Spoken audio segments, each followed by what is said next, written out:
the circle, 170 pounds. The annual whiteboard predictions brought to you by Inside the Circle. Do you know why we exist? After 10 years, no, I don't. We want to recognize and celebrate the accomplishments of the hardest working student athletes this side of the North Pole. You know what else we want? Yeah, I actually had a good response to that, but I'm going to let it go. Thanks. We want pizza and lots of it. This sponsor for this weight class, this donor for this weight class is Ed Galgan, the O on Lane wood fried pizza. Can't get any better than that. Opening fall of 2021 right across from St. John Arena. I do love a crisp cracker crunch on my pizza. Say that 3 times fast. Crisp cracker crunch. Crisp cracker crunch. Crisp. It's Peggy Babcock. We're That's good. what's tough. We're good. Okay, cool. Sean, we're talking 170 pounds. We're talking pizza. I got a little lost. Hey, real quick, no word of a lie. My wife and I like a green pepper and onion pizza every now and again. Let me file that in things I'll never need. 170 pounds. Ready? Go. 170 continues the trend of very top heavy weights. Okay. I think like that weight, there's 3 main contenders here. The only difference is nobody at 170 has really distinguished themselves from anyone else. They're all kind of jammed up there with everyone looking out to have a chance. This is my upset special weight. This, like 106, is a guy I've had picked for day one. I just never say anything to anyone. We're going to see how it plays out. But I'll admit, it is a risky pick without giving him maybe only a 40% chance of even being a state qualifier. But it's a hunch play in a weight that has so many possibilities. So let's look at the field. Let's check field. Field? More. Westerville Central. Peters, Licking Heights. Fields.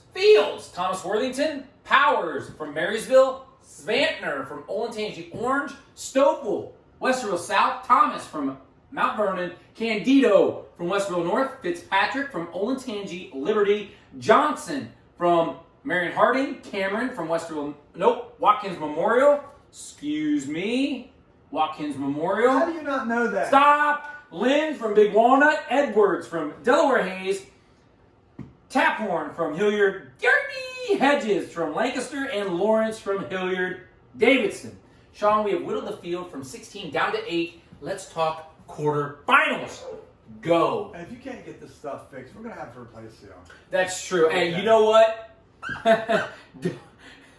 Please. Go please, ahead. Please. No, not that. At this point in the game, maybe we should have 2 shifts. Oh, Maybe yeah. that's what we should do. You and him and you and somebody else. Go! We're going to start at the top here. We have Moore, Westerville Central. You know, these guys were high on him. I seen him at Jonathan August. Said, hey, look, this guy only got 1 loss. It was up at 82. Had a solid outing here. But, I mean, Powers is going to push his way through, right? Right? So we're going with Powers to overpower Moore. Powering his way through to the semifinals.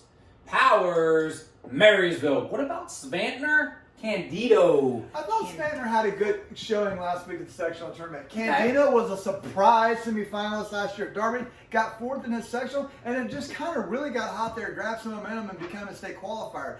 Me and Mark talked about schools that were behind the 8 ball. Western North had a lot of stops and starts in December. Couldn't get anything going. Then they did get it going. They started to wrestle well, and then they ended up being a sectional champ. I think they have a lot of momentum. I think they have a very good group of upper weights to build off of since we're broken into different sections. Yes. Having a lot of people around you in that second section, I think will be some momentum builder. And we're going to have Candido powering on here.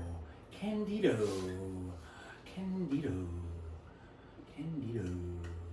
Westerville North. What about Fitzpatrick Cameron? Cameron from Watkins We are Memorial. going to call that a Friday night fireworks hashtag. Let's talk about it, baby. You got me all fired up now. These two had a tale of 2 different tapes to me at the sectional tournament. Okay. I thought Fitzpatrick, who was kind of coming off an injury, was just kind of level wrestling most of the year, and then had a great section where he put it all together, beating a very talented field. Cameron, on the other hand, was just the opposite. He had a phenomenal start to the season, was really wrestling well, and then had this unexpected loss at the sectional tournament that kind of made me set it back a little bit. I don't know if that was just a hiccup. He did come back to get a solid 3rd, but in this situation, I'm going to go with the hot hand at the current moment and take Fitzpatrick. Ooh, the hot hand. Fitzpatrick. It's kind of late right now. Fitzpatrick. Fitzpatrick from Olentangy, Liberty via Bridgeport. Edwards versus Lawrence. Delaware Hayes versus Hilliard Davidson. Talking Go. about two kids that couldn't come into the tournament any better than they are. Oh. Edwards had that big win over Cameron Yes. at the sectional tournament, and Lawrence looked really good to me when we were at the Upper Arlington tournament. Two guys coming in the right way, but I like Richardson the way he's headed. This could be a match that could go either way. We're going to hashtag it. Ooh. But I have learned one thing over the last 10 years. People who are sectional champions seem to have a little bit of edge because they just feel good about themselves. They know what it's like to stand on top of the podium. And we're going to go with Lawrence in this scenario. Like, whoa. I don't know if that was it. Whoa. I think it says like Zoiks, Scoob. Joey Lawrence, though. I gotcha. All right, these guys are going to cross bracket over. We're going to end up with Edwards up top. Edwards up top. He's going to move with Cameron. Edwards. Oh, no way. Cameron. Time for redemption or same old song. Second verse, same as the first. Here we go, and we'll end up with Svantner. And more. Staying true here. Okay. More out of Westerville Central. Sean, let's talk about these matches happening. This match will happen Sunday morning. Let's talk. Sunday morning, you will. On a Sunday afternoon. Go. We're going to stay in the bottom. We're going to go with Sabanter. Ooh, wow. I feel like I'm on this Golden Bear wagon too. Okay. On my wagons, I got what are the Wildcats of Newark and the Golden Bear? They're probably fighting in the back there. Wildcats. And if you know both those coaches, Stout probably started it. Football. And Let's we're going talk. to go on the top here. We got this free match here. Mark, you were there. I'm going to give this to you. You were there. You seen the match. You said, they kind of could have went either way. Edwards did pull it out. What do you think? You think he can Well, make I it didn't first? need all that build-up because I'm just going in alphabetical order. I really don't. 3:15, 3:30 right now. It's Cameron. Gotcha. Alphabetical order, man. Hey, prove us wrong. That's all I'm saying. Plus, you don't want your house TP'd. That's egg, TP, You gotta factor ketchup. that Yeah, you in. got to factor that in. That's true. Sean, these guys need opponents. We get them from over here. Let's rock and roll. We're going to start in the bottom here. I think Okay. this was a good draw. Fitzpatrick did himself a world of good by winning that sectional tournament. I think if he gets past that quarterfinal match, probably might have a little bit more easier time here than if he was in the top. We're going to take Fitzpatrick, getting back to the state tournament. I'd like to shorten that by just saying it fits, but whatevs. Fitzpatrick, Olib, Bobby Douglas will be proud. What about Powers versus Candido? Up at the top here, Powers is such, as me and Mark talked in many episodes, Marysville does a great job of Boom. coaching their kids for the moment. They make adjustments. They have a plan. I don't know if they have that Cal Sanderson plan, but Ugh. they have a plan. They always seem to be peaking at the right time. Candina's a guy I think has been kind of behind the radar there. People haven't really talked about him because Western North has wrestled a little bit more of an out-of-the-way schedule. Maybe they're not in the front mark. And in this situation, we're going to take Candino. Oh, Candido! I think when we get the pick'em contest, I don't think many people are going to have him here. Well, we will find out, Sean. That just means Lawrence is going to come over here. Joey? Is it Yes. No, I don't think it is. Joey? Richard, Lawrence. But he goes by Joey. I think so. Yeah, that's it. That's it right there. Lawrence, and then we'll have up top Powers. Boom. Let's rock and roll with Marysville. What do we got, Sean? The bottom is a rematch of the sectional final. Yes. We're going to stay on suit here and go with Lawrence. Lawrence. In the top, we're going to go with Powers. Svantner. Powers. Marysville. That means Cameron down at the bottom.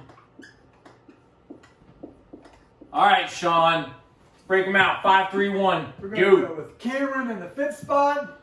Cameron Watkins Memorial. Powers grabbing the bronze. Ooh, Powers. Powered his way all the way through there. Funny guy. What about this one, Sean? It's a crazy match. Explosive, long, strong. Here, what do we got? Oh, you have no idea. I don't. No, you really have no idea. If there's Okay, any two kids in the bracket that have a more history together, really? It can't be these two. These matches have always ended in some crazy flurry in some scenario. Last year's dual meet, I They believe. have in the district tournament as well. Yeah. They always have crazy matches. Candida, where he came to me at was they wrestled Dublin Kaufman. And they're really one of their first matches of the year in the state duels.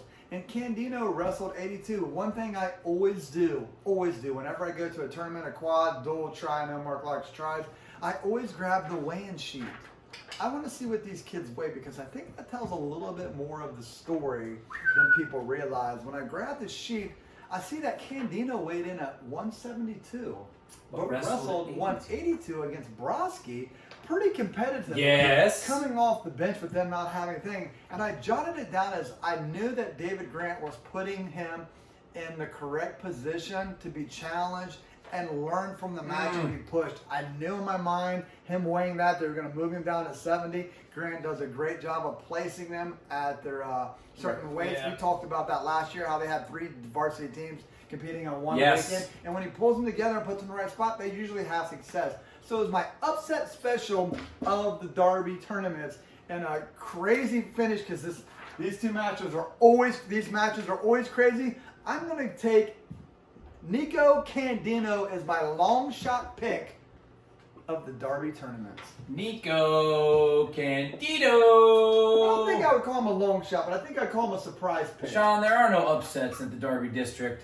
Only results. Speaking of results, That is patented. you got it. Your champion at 170 pounds, Nico Candido from Westerville North. Second place, Fitzpatrick from Olentangy Liberty. Third place, Powers from Marysville. Rounding out our state qualifiers, Lawrence from Hilliard-Davidson. Fifth place, state alternate position, Cameron from Watkins Memorial. And your district placer is Svantner from Olentangy Orange. And now you are inside the circle. Woohoo!